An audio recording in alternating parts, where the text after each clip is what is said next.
주의 맑은 빛에 항상 활동하며 선한 사업을 힘쓰겠나. 자유 얻으려면 주의 뜻을 따라 너의 모든 것 희생하라. 주의 제단에 산 제사드린 후에 주 내 맘을 주선하니 주의 뜻을 따라 그와 동행하며 영생 복락을 누리겠네. 주의 제단 앞에 모두 바친 후에 주와 온전히 사귀겠네. 주님 주신 기쁨 또한 그의 사랑 어찌 말로 다 형용하랴. 주의 제단에 산 제사드린 후에 주 내 맘을 주선하니 주의 뜻을 따라 그와 동행하며 영생 복락을 누리겠네. 오늘 아침 우리에게 주신 하나님의 말씀은 잠언 20장 1절부터 12절의 말씀입니다. 포도주는 거만하게 하는 것이요 독주는 떠들게 하는 것이라. 이에 미혹되는 자마다 지혜가 없느니라. 왕의 진노는 사자의 부르짖음 같으니 그를 노하게 하는 것은 자기의 생명을 해하는 것이니라. 다툼을 멀리하는 것이 사람에게 영광이거늘 미련한 자마다 다툼을 일으키느니라. 게으른 자는 가을에 밭 갈지 아니하나니 그러므로 거둘 때에는 구걸할지라도 얻지 못하리라. 사람의 마음에 있는 모략은 깊은 물 같으니라. 그럴지라도 명철한 사람은 그것을 길어내느니라. 많은 사람이 각기 자기의 인자함을 자랑하나니 충성된 자를 누가 만날 수 있으랴. 온전하게 행하는 자가 의인이라. 그의 후손에게 복이 있느니라. 심판 자리에 앉은 왕은 그의 눈으로 모든 악을 흩어지게 하느니라. 내가 내 마음을 정하게 하였다. 내 죄를 깨끗하게 하였다 할 자가 누구냐? 한결같지 않은 저울추와 한결같지 않은 되는 다 여호와께서 미워하시느니라. 비록 아이라도 자기의 동작으로 자기 품행이 청결한 여부와 정직한 여부를 나타내느니라. 듣는 귀와 보는 눈은 다 여호와께서 지으신 것이니라. 오늘 아침 우리에게 주신 하나님의 말씀입니다. 사랑하는 성도 여러분, 오늘도 새날을 맞았습니다. 하나님께서 이 실록의 계절에 우리 성도들의 심령을 맑게 해주시고 또 푸르게 해주시고 말씀으로 형통케 하시는 복이 있으시기를 축원합니다. 여기 잠언 20장 말씀 계속 이어지는 잠언 마찬가지로 지혜로운 의인과 어리석은 악인의 삶을 대조하는 말씀들로 이어지고 있습니다.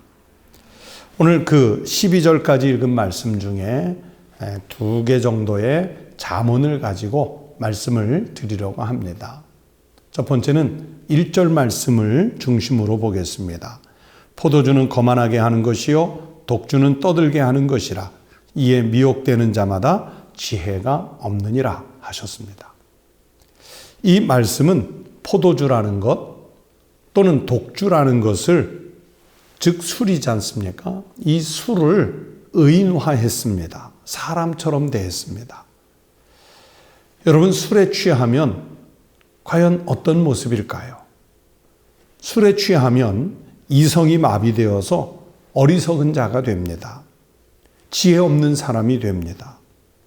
술에 취하면 그 사람 거만해지고 그 사람 하는 행동들을 보면 정말 어리석은 행동들을 하는 것을 볼 수 있습니다. 여러분 요즘에 보세요. 아주 잘 나가던 운동선수, 프로야구 선수, 프로축구 선수 또는 다른 어떤 그 유명한 프로 운동선수들이 음주운전을 하다가 자기의 그 본분을 망각하고 그 음주운전 때문에 나락으로 떨어지는 것을 보게 됩니다.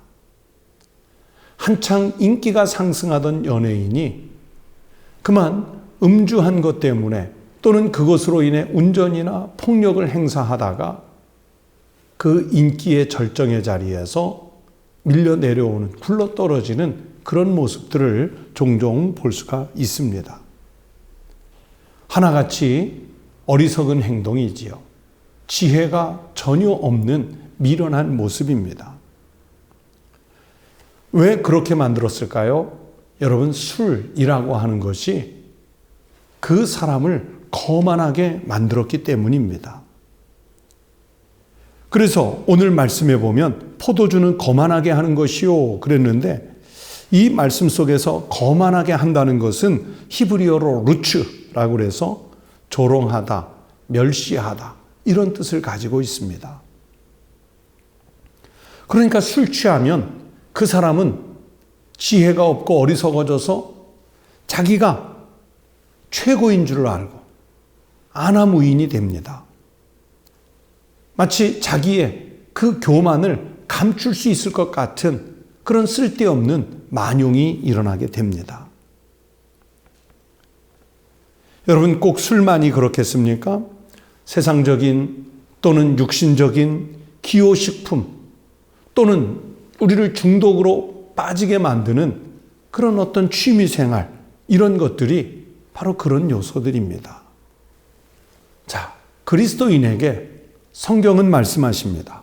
성령의 세술에 취하라고 하셨습니다. 사도행전 2장 말씀해 보시면 초대교회 성도들이 마가의 다락방에서 방언을 체험한 다음에 성령의 은혜에 충만해진 다음에 예루살렘 거리에 쏟아져 나와서 하나님의 말씀을 선포하고 다녔습니다. 그들이 예상하지 못했던 전혀 새로운 언어의 능력을 가지고 세계 각처에서 온 사람들에게 그들의 언어로 하나님의 말씀을 전했습니다. 하나님의 큰 일을 말하는 소식들을 세계 각국에서 온 사람들이 알아들었습니다. 그리스도인들이 하나님의 은혜에 빠진 것이지요. 이들에 대해서 사람들이 뭐라고 말씀했는지 아십니까? 또 어떤 이들은 조롱하여 이르되 그들이 세술에 취하였다 하더라. 성령의 은혜로 감동을 받아 그들이 하는 말을 그들은 이해하지 못했기 때문에 세술에 취했다 조롱했지만 그러나 그리스도인 하나님의 백성들에게는 조롱거리가 아니라 영광이었습니다. 우리 사랑하는 성도들이 초대교회 성도들처럼 하나님의 말씀에 취하시기를 바랍니다. 하나님의 은혜에 취하시기를 바랍니다. 성령께서 우리에게 채우시는 새 술에 취하시기를 바랍니다. 그렇게 거룩한 삶을 살면 세상적인 술 또는 취미, 악독한 것 이런 것들을 벗어나서 거룩한 삶을 살아갈 수 있는 힘을 주님으로부터 공급받게 될 줄로 믿습니다. 두 번째는 4절 말씀입니다. 게으른 자는 가을에 밭 갈지 아니하나니 그러므로 거둘 때에는 구걸할지라도 얻지 못하리라 말씀하셨습니다. 여러분, 하나님의 백성들은요, 자기가 일해야 되는 일터에서 또 우리가 살아가는 삶의 자리에서 부지런히 성실하게 일을 해야 합니다. 열심히 사는 사람들은요, 성실하게 사는 사람들은 게으를 짬이 없습니다. 오늘 이 본문 4절 말씀을 킹 제임스 버전이라고 하는 영어 성경에서는 게으른 자는 추위 때문에 밭갈지 아니하나니 그렇게 번역을 했습니다. 추위는 일하기 어려운 상황이지요. 그런데 일하기 어려운 상황이라고 포기하고 일을 안 한다면 나중에 날씨가 좋아졌을 때, 환경이 좋아졌을 때 거둘 수 있는 것이 있겠습니까? 수확이 없지요. 자기가 게을러서 거둘 수확이 없으면 결국 다른 사람들에게 멸시의 대상으로 전락될 수 있습니다. 사도 바울은 데살로니가 후서 3장 10절에서 신앙생활을 핑계로 일을 열심히 하지 않는 게으른 사람들에게 이렇게 말씀하셨습니다. 누구든지 일하기 싫어하거든 먹지도 말라 하라. 여러분, 일 안 하면 굶어 죽습니다. 바로 앞장 잠언 19장 24절에 아주 큰 게으름의 극치의 말씀이 있습니다. 게으른 자는 자기의 손을 그릇에 넣고서도 입으로 올리기를 괴로워하느니라. 얼마나 게으른지 먹을 것 속에 손을 넣고도 그것을 끌어올려 입속으로 넣지 못하는 게으름. 이런 게으른 사람은 영적 영양실조에 걸려 죽을 수밖에 없습니다. 사랑하는 성도 여러분, 무슨 일을 하든지 성실하게 하시기 바랍니다. 전능하신 주님이신 우리 예수님도 열심히 일하셨습니다. 요한복음 5장 17절에 내 아버지께서 이제까지 일하시니 나도 일한다 하시면서 열심히 하셨습니다. 또 예수님을 따라다니던 제자들도 얼마나 열심히 일했는지 오가는 사람이 많아 음식 먹을 겨를도 없었기 때문에 주님께서 그들에게 한적한 곳에 가서 잠깐 쉬어라 당부하실 만큼 그렇게 제자들도 열심히 일했습니다. 그렇기 때문에 세상을 변화시키고 오늘까지 영적 영향력을 끼치는 위대한 인물로 남을 수 있게 되었습니다.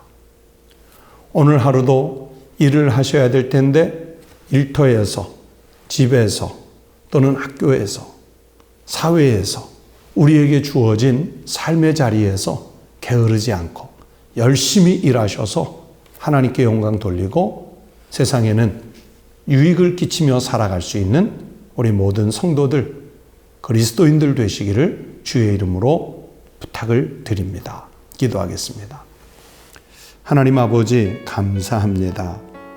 우리가 이 땅에 살면서 보면 우리의 영혼을 무너뜨리기 위해 술과 마약과 음란과 호색과 또 취미와 악독한 것들로 공격해 올 때가 있습니다. 하나님, 우리가 지나치게 세상적인 것에 마음 두지 말고 빼앗기지 말고 우리가 지켜야 할 믿음의 도리를 잘 지켜서 지혜롭게 하나님 말씀대로 살아가는 종들이 되게 하여 주시옵소서. 또 주님께서 우리에게 주신 일터들이 있습니다. 그곳에 나가서 하루 종일 일을 해야 할 터인데 저희들 게으르지 않게 열심히 성실하게 일하여 우리의 일터를 통해 하나님께 영광을 돌리고 이 세상에는 그리스도의 덕을 끼치는 하나님의 일꾼으로 사는 지혜가 있게 하여 주시옵소서. 오늘 하루의 일과에도 하나님이 동행해 주시기를 바라옵고 원하오며 예수님 이름으로 간절히 기도드리옵나이다. 아멘. 오늘 아침 함께 기도하시겠습니다. 첫 번째는 나의 신앙과 삶 그리고 생활이 하나님이 주신 은혜로 성결한 삶을 살도록 기도하십시다. 두 번째는 우리 교회의 직분자들, 즉 목회자, 재직, 피택자, 모든 직분자들이 사명을 잘 감당할 수 있도록 기도하시겠습니다. 세 번째는 우리 국민들이 이 혼탁한 시대 속에서도 정결한 삶을 살고 그 중에서도 특히 그리스도인들이 성결한 삶을 살아서 우리 사회가 더욱 밝아질 수 있도록 정결해질 수 있도록 같이 기도하십시다. 다 함께 기도하시겠습니다.